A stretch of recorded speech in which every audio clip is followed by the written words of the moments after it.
નમસ્કાર દર્શક મિત્રો,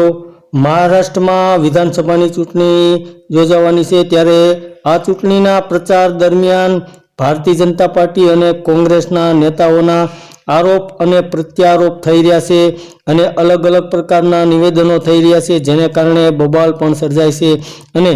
અલગ અલગ નિવેદનો જે થઈ રહ્યા છે તેને હાલમાં હદ વટાવી દીધી હોય તેવું જોવા મળી રહ્યું છે।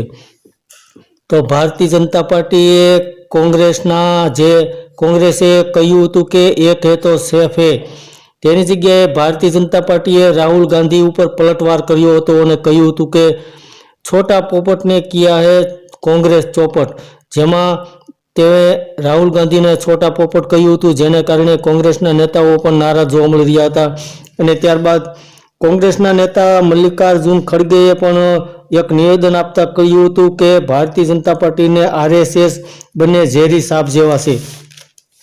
અને તેઓએ જણાવ્યું હતું કે જો કોઈને સાપ ડંખ મારે તો તે વ્યક્તિનું મોત થાય છે, તેથી આવા ઝેરી સાપને ખતમ કરી નાખવો જોઈએ। તો ખડગેના આ નિવેદન બાદ રાજકીય માહોલમાં ગરમી આવી ગઈ હતી અને આ જે નિવેદનો થઈ રહ્યા છે તેના વિરુદ્ધ ચૂંટણી પંચની અંદર અલગ અલગ પ્રકારની ફરિયાદો પણ નોંધાવવામાં આવી હતી। તો ચૂંટણી પંચ આજે અલગ અલગ નિવેદનો થઈ રહ્યા છે તેના ઉપર કાર્યવાહી કરે તે જોવાનું રહ્યું, પરંતુ હાલમાં મહારાષ્ટ્રની ચૂંટણીને લઈને